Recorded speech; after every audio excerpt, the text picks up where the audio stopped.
Until you handle it with grace, it's going to stay in your face. It's not going to just work itself out. Yeah, it will not. Grace, you have to go to God and deal with Him. And that's what we do at these conferences. It's not like we point fingers or saying your marriage is toe up. We've been married 40 years. We still go to conferences. Well, it's time for Mid-South Viewpoint here on Bott Radio Network. I'm Byron Tyler. Pleasure, friend, to have you stop by as we're taping our show. We've got Hurricane Francine making its way through the Memphis and Mid-South area, so we want to be in prayer for our communities, our people that might be in some low-lying areas.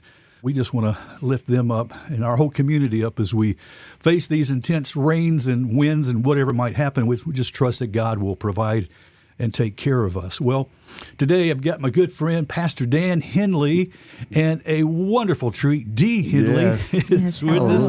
Henleys, how are you doing? Yes. Doing very well.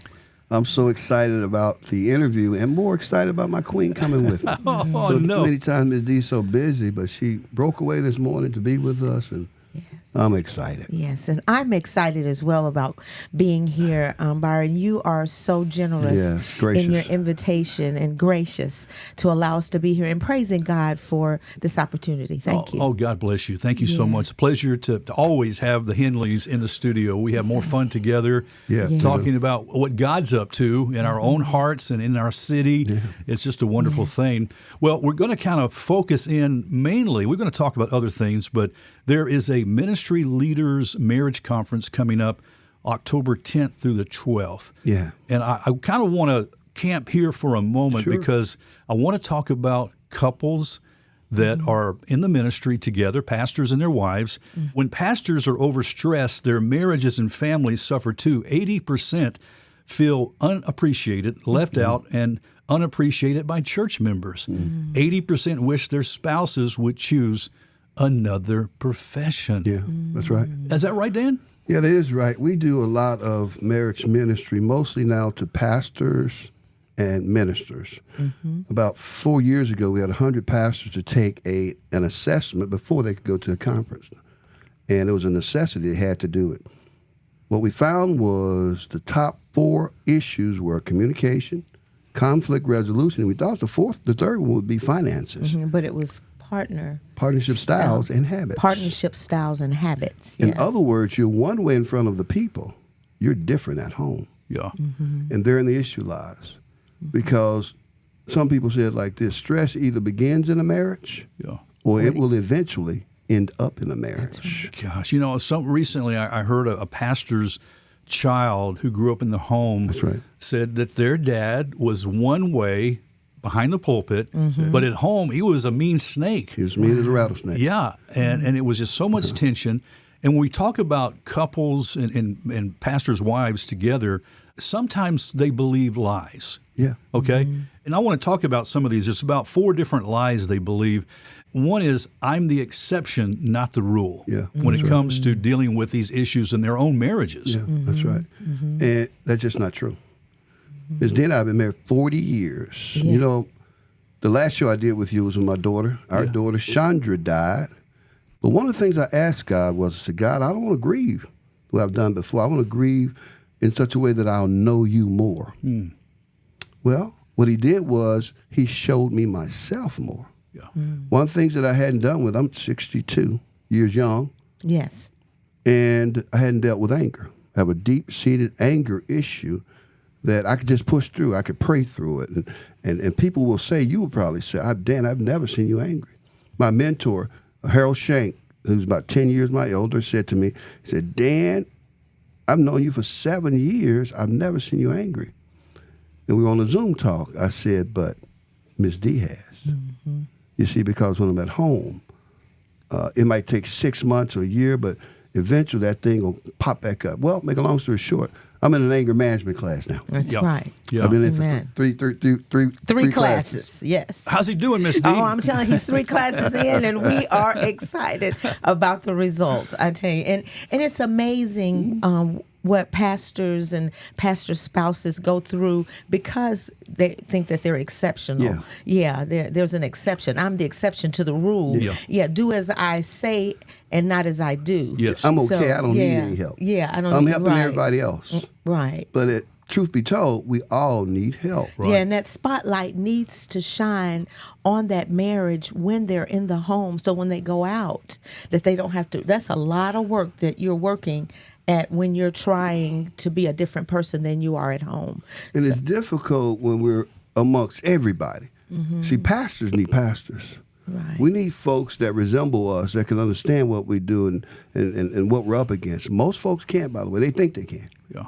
They think they know what we're doing and what we're up against. That's just not true. No. But Yeah. pastors know pastors.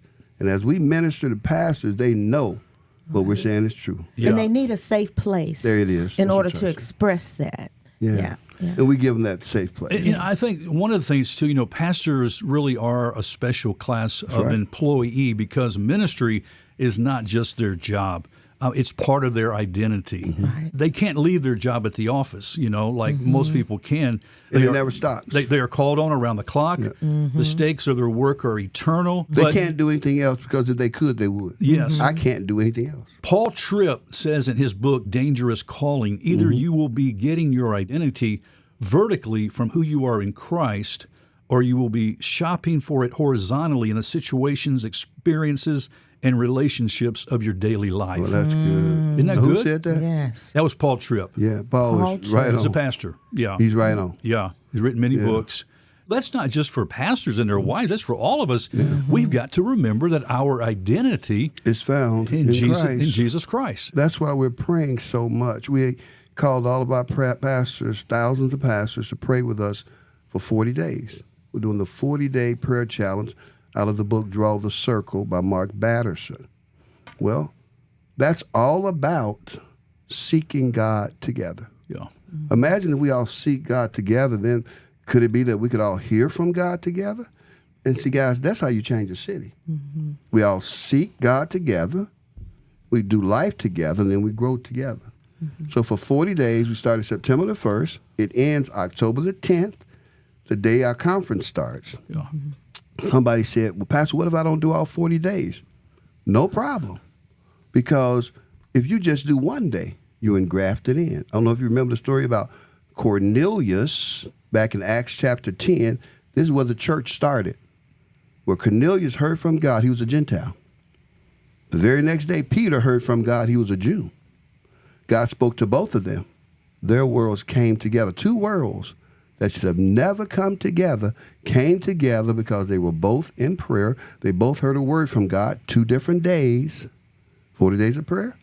I don't care which day you do. If you hear from God, all of us hear from God at the same time. Yes. I always talk about Memphis is going to go from worst to first Yeah.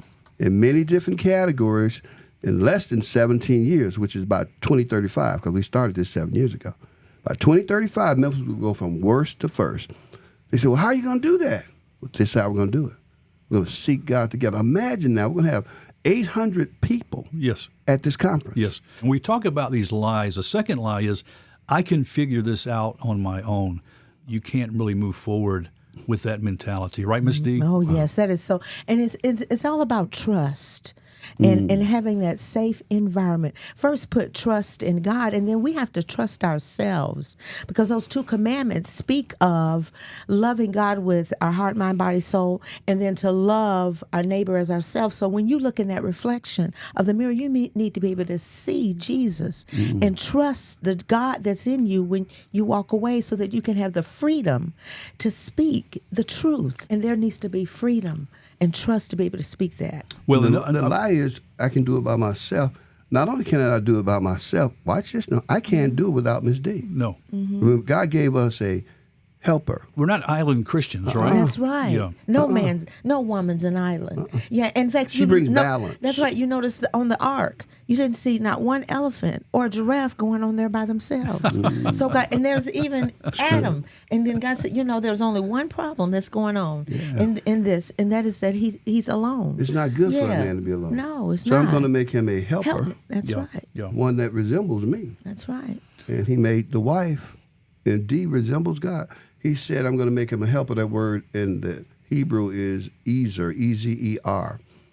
In other words, God said, I'm going to make someone that helps his life to be easier. Yeah. Wow. Easier. Wow. Yeah. Yeah. Well, that's the Holy Spirit. Yes. That word help was mentioned 21 times in the Old Testament.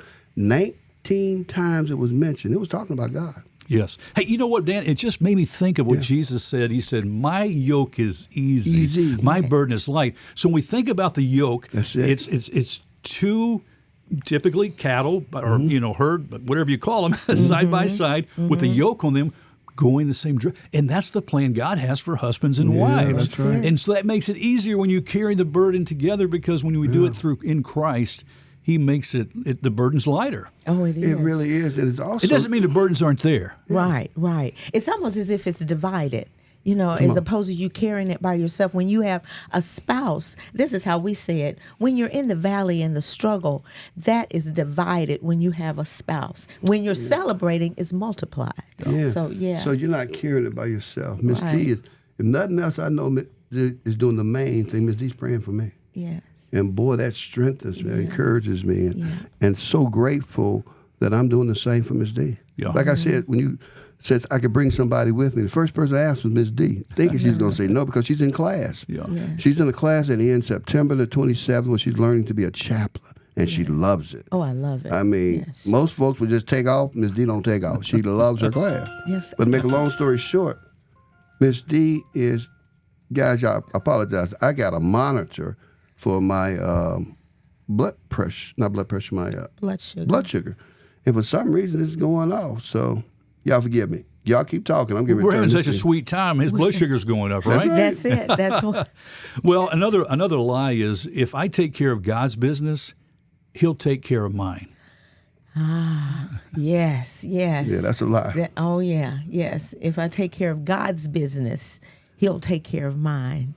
Oh, my goodness. We have a role to play, and God has a role to play. Mm-hmm. God's not going to come down and do our role, and we're sure not going to go up and do His. Yeah. Even if you look at hope, hope is an earnest expectation of a brighter future and a knowing that I have a role to play in making that happen. Yeah. Mm-hmm. God will give us the answer, but He ain't going to come down here and do them. Dan, I had a Bible professor that used to say it's divine enablement and human endeavor. It's both divine enablement and human endeavor. God uses us. That's true. He spoke through human authors, but He used human authors who, in their own personalities, wrote the scriptures, but they were directed by the Holy Spirit. That's right. And He has equipped us to go out and live this life in abundance and to be able to live together in community and communicate. He's given us that ability to do that. Now, here's the last lie I want to mention that I think pastors might get caught up in, and this is probably a big one.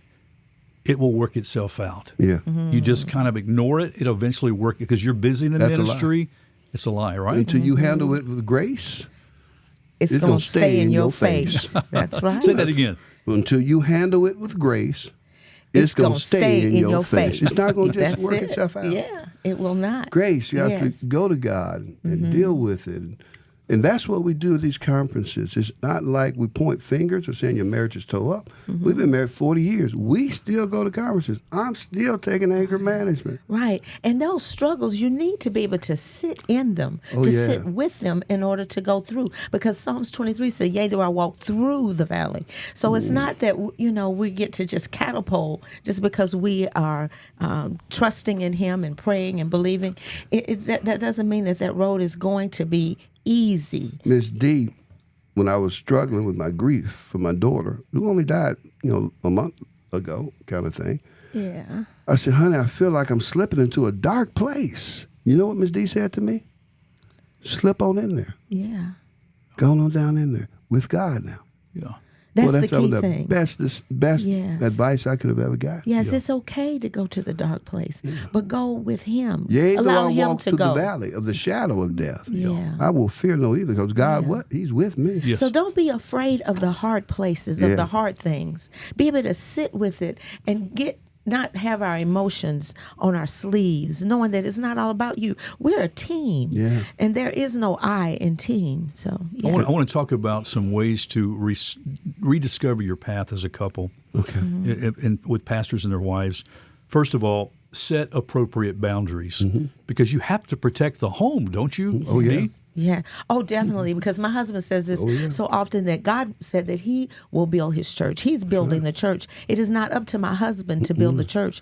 What he has given my husband the charge to do, God has given him this charge, and that is to love me as Christ loves the church. I tell my church all the time, Christ will build his church. That's not my job. Right. God has not given my job husband is to the love my wife. capacity to build the church. That's right. No, but he has given him the capacity to love me and for me to respect him. And I'm trying to do the best job And, that I can. and he's doing, I tell you, he's doing a great job. Yeah. You know, the more complicated and involved life becomes, the more important it is to create moments of intentional, intimate connection. The key word is intentional.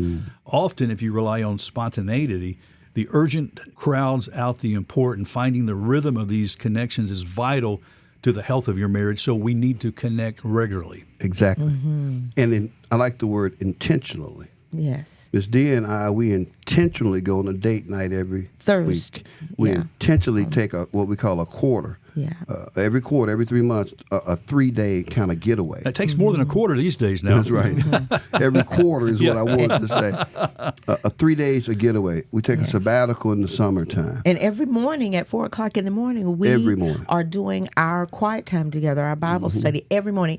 Even if my husband is out of town, we will get on the phone and we will do our quiet time, our Bible study. Bible study. Yeah, We'll talk to each intentionally. other. Dee, I think you Yeah. just nailed it right there. Yeah. The intentional time, 4 a.m., which is, for a lot of people, are you serious? 4 a.m., Right, I know, yeah. But I mean, it might not always work for everybody at that Right. time. We're not trying to be legalistic here. But the fact that you're intentional by daily getting together, communing together with God. Intentionally. Yeah, Yes. intentional, yeah. Intentionally. The third thing to help to rediscover this path in your marriage is to enjoy sexual intimacy. I Yes, think sir. that's something Yes, sir. too, right? Yes, sir. Most would agree that sexual intimacy is designed for the marital contents, Yes. Yet there's a great confusion, frustration, and at times pain when it comes to this intimacy. So much can affect the enjoyment here. Traumatic experiences, medical issues, lack of emotional intimacy, among other items, can negatively affect your sexual relationship with one another. Is that true? Yes. That's very true. You go first. Yeah, no, I just wanted to say that's why it's so important for us to be able to create an environment where people can talk.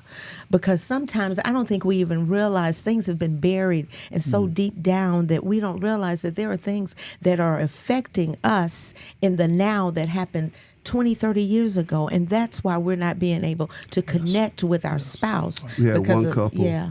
that she had some trauma that happened to her early in her life, and we've been ministering to them a few months, and we had a session that we knew would be a deliverance session.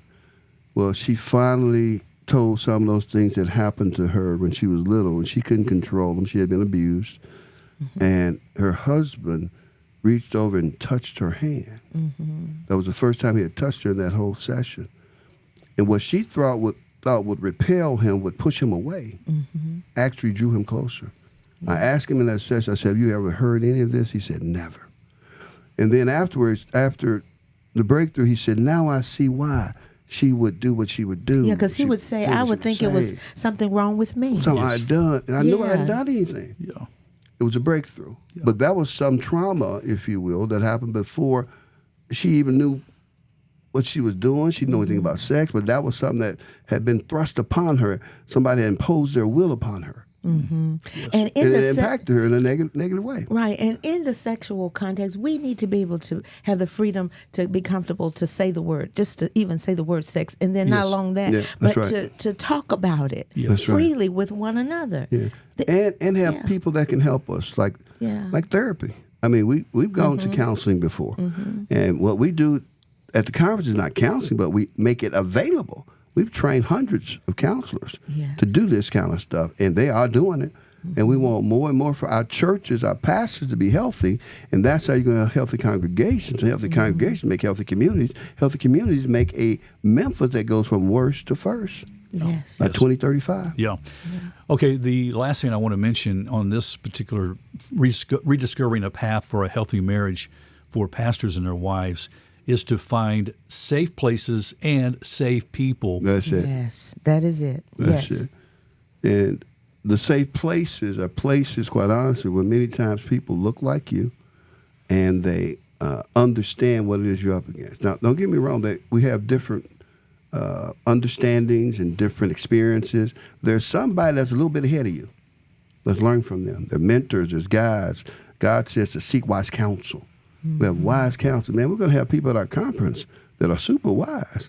One person, there are a whole bunch, but one person I'm proud of is my brother, James L. Henley Jr. My brother is amazing. He has his own church down in Jackson, Mississippi. He's going to come up and be with us. This is the first conference he's ever spoken at for us. He's just been super busy. He retired as a Chapter 13 trustee last year.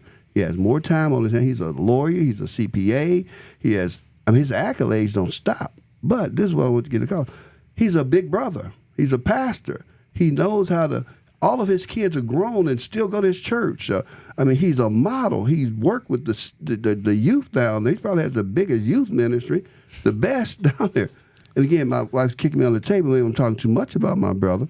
But he's going to come in and talk about doing life with your grown children. Mm-hmm. That's a thing, right? Wow. Doing life with your wannabe grown children. Yeah, and That's a thing. sometimes we're in these sticky relationships, Dee, where we can't have those relationships. That's right. And that's why everything is not for everybody, but there is something for everybody. And and my prayer is that people will pray, that they will pray and clear their hearts and minds and feel safe, be able to trust. That's a big word for us pastors, is to be able to trust others, because a lot of my community will say, well, he puts his pants on just like I put mine on. Why should I go and tell him my problems? Well, it's something about a trusted critic and a trusted somebody who is reliable and how can I say it, interested. Yeah. That cares about you. Yeah, cares about you. Interested in who you are. And not just what you do, but who you are. Ms. Dee and I minister now. Yeah. Mostly to just pastors and whatnot. But one of the biggest issues is their children. We've actually had to come in and break up fights. We had to come in where kids were getting ready to go off to school and the father was so afraid because he didn't have a relationship with his daughter. Well, we had to come in and do family sessions. And now the children get to say what you talked about, Tripp talked about, where they come in and say, Dad, you're one way in public. You're different at home. Yeah. Mm-hmm. We have to deal with that. Yeah. Not one time, a bunch. Yes. So we're going to deal with it at the conference. A pastor's wife is constantly faced with the challenge of loving people who are disappointed in her husband, of deciding what to tell her husband and casting the burden on the Lord so that she can worship and learn when she comes to a worship or group gathering. Yeah. Dee, I'm not saying it's this way for you, but for so many pastors' wives, they live in a fish tank, and every move they make is judged, and there's so much criticism on their husband in the church, which tells me that church needs a Holy Spirit movement in the church, because if there's that kind of critical judgment, something's not going right in the church there. It tells me something's not right. Yes, I know for me, it has happened early on. But the first thing is we've got to be able to just look in that mirror and admit that this is hard. This is not an easy position to be in, but God has given us all the grace. He's given us the grace to do it. And then not only that, be able to be true to yourself.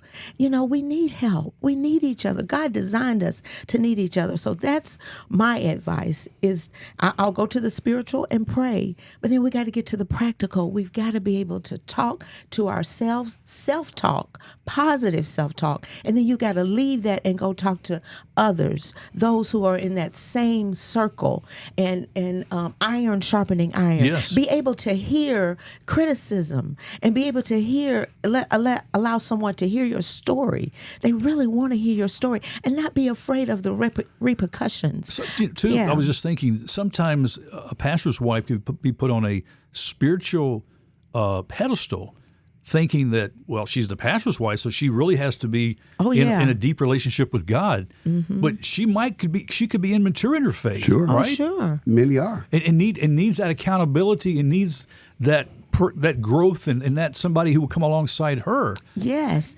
because we've been in this more than 20, 30 years, but I was that person. Yeah, that's right. I mean, everybody starts out that way. There is no one that's exempt immediately going into this thing just to, being an expert, and we never arrive. Yes. So, And we have to learn how to listen to our spouses. I never forget that I had to learn how to listen to Miss Dee. Although I thought I knew how to listen, and then I had to learn how to listen to criticism. Yeah. And I want to say this, it's okay to be vulnerable.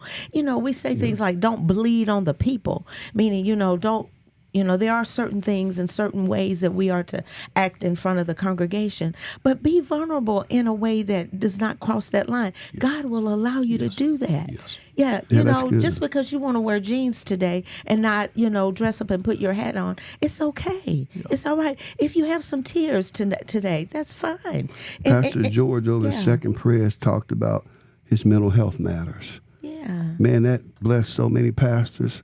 When I talk about my anger management issues, you know how many pastors come to me and say, you were talking about me? Yes. Yeah, people want you to be vulnerable. We have to be vulnerable. Yes. Well, we need to pay attention to the warning signs. Marriages don't spontaneously find themselves in these marital crises. Usually there's a long buildup with warning signs along the way. Pay attention to those. Mm-hmm. And when marriages begin to drift, spouses stop communicating, and we need to remember these things. And one of the ways that, friend, you as a pastor and your spouse can kind of hone in on some of these things we've been talking about today is to make plans to attend the Ministry Leaders Marriage Conference. It's all put on by the Church Developers Network. You can register now. It's a minimal cost for the couples for $185.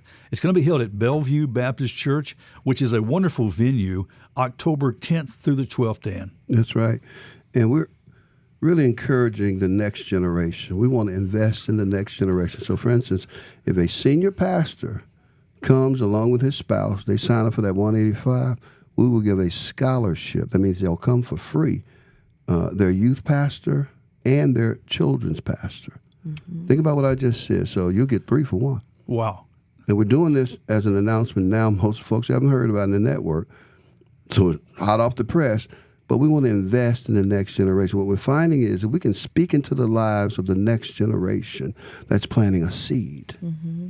And brother, when we plant these seeds, God will make them to grow, but we got to plant them. Yes.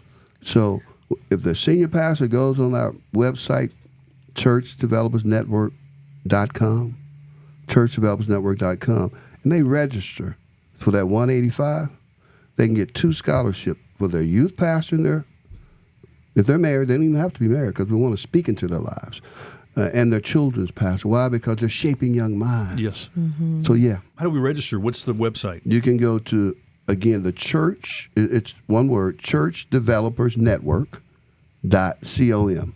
churchdevelopersnetwork.com. And there's a registration link on there. It's real simple. It'll take you a few minutes to register.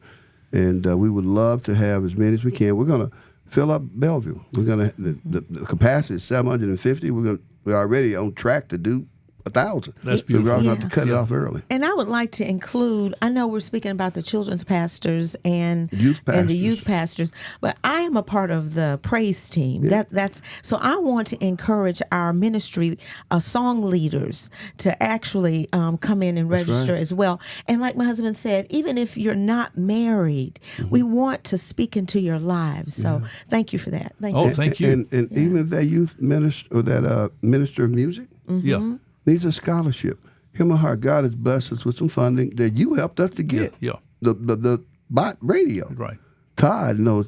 I'm so appreciative from the Lilly Foundation. Yes.